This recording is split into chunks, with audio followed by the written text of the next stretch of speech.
82ാമത് golden globes പുരസ്കാര വേദിയിൽ പായൽ കപാടിയുടെ ഒട്ടനവധി നിരൂപക പ്രശംസ നേടിയ ഓൾ വി ഇമാജിൻ ആസ് ലൈറ്റിന് നിരാശ. മികച്ച ഇംഗ്ലീഷിതര ഭാഷാ ചലച്ചിത്രമായി തിരഞ്ഞെടുത്തത് ജാക്കസ് ഒഡിയാഡ് സംവിധാനം ചെയ്ത French musical crime comedy Emilia Perez ആണ്. മികച്ച സംവിധായകൻ ജാക്കസ് ഒഡിയാഡ്, മികച്ച നടി കർല സോഫിയ ഗാസ്കോൺ, മികച്ച സഹനടി സോയി സൽദാന ഒപ്പം സെലീന ഗോമസ് എന്നിവയുൾപ്പെടെ 10 നോമിനേഷനുകളാണ് ചിത്രം നേടിയത്. ഒരു പ്രമുഖ ചലച്ചിത്ര വേഷത്തിൽ ഗോൾഡൻ ഗ്ലോബിനായി നാമനിർദ്ദേശം ചെയ്യപ്പെട്ട ആദ്യത്തെ ട്രാൻസ്ജെൻഡർ നടൻ എന്ന പ്രത്യേക അംഗീകാരവും കർലയ്ക്കുണ്ട്. ദി ബ്രൂട്ടലിസ്റ്റ് ആണ് ഗോൾഡൻ ഗ്ലോബിലെ മികച്ച ചിത്രം. A complete unknown, conclave, Dune part 2, nickel boy, September 5 എന്നീ ചിത്രങ്ങളെ പിന്തള്ളിയാണ് ബ്രൂട്ടലിസ്റ്റിൻ്റെ നേട്ടം. ബ്രൂട്ടലിസ്റ്റിലെ അഭിനയത്തിന് അഡ്രിയൻ ബ്രോഡി മികച്ച നടനായി. മികച്ച നടനും ചലച്ചിത്രത്തിനും മികച്ച സംവിധായകനുമുള്ള പുരസ്കാരമാണ് ബ്രൂട്ടലിസ്റ്റ് സ്വന്തമാക്കിയത്. 2 നോമിനേഷനുകളാണ് ഗോൾഡൻ ഗ്ലോബിൽ ഓൾ വി ഇമാജിൻ ആസ് ലൈറ്റിന് ഉണ്ടായിരുന്നത്. മികച്ച ഇംഗ്ലീഷ് ഇതര ഭാഷാ ചിത്രം, മികച്ച സംവിധാനം എന്നിവയ്ക്കായിരുന്നു നോമിനേഷൻ. പുരസ്കാരം നേടാനായില്ലെങ്കിലും ചരിത്ര നേട്ടമാണ് പായൽ കപാടിയ സ്വന്തമാക്കിയത്.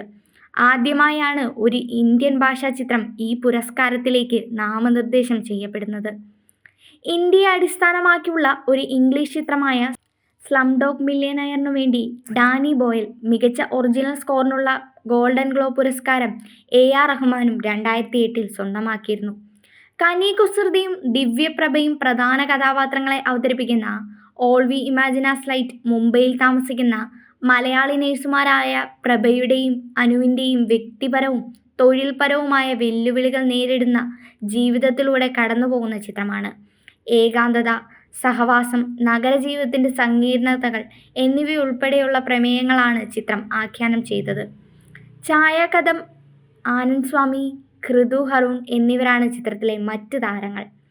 കാൻ ഫിലിം ഫെസ്റ്റിവലിൽ ഗ്രാൻഡ് പിക്സ് അവാർഡ് നേടിയ all we imagine as light Chicago international film festival, Gotham അവാർഡുകൾ, വിവിധ ഫിലിം ക്രിട്ടിക് അസോസിയേഷനുകൾ തുടങ്ങിയ ലോകമെമ്പാടുമുള്ള അംഗീകാരങ്ങൾ നേടി. എന്നാൽ അവാർഡ് സർക്യൂട്ടിൽ ഓൾ വി ഇമാജിൻ ആസ് ലൈറ്റിൻ്റെ മികച്ച വിജയം നേടിയിട്ടും ഫിലിം ഫെഡറേഷൻ ഓഫ് ഇന്ത്യ പായലിൻ്റെ ചിത്രം മികച്ച അന്താരാഷ്ട്ര ചലച്ചിത്ര വിഭാഗത്തിൽ ഓസ്കാറിന് സമർപ്പിച്ചില്ല. കിരൺ റാവുവിൻ്റെ ലാപത്ത ലേഡീസ് ആണ് തിരഞ്ഞെടുത്തത്. ഇതിനെതിരെ നേരത്തെ കടുത്ത വിവാദങ്ങൾ ഉണ്ടായിരുന്നു. എന്നാൽ ലാപത്ത ലേഡീസ് ഓസ്കാർ അവസാന ഷോർട്ട് ലിസ്റ്റിൽ നിന്നും പുറത്താക്കിയിരിക്കുന്നു.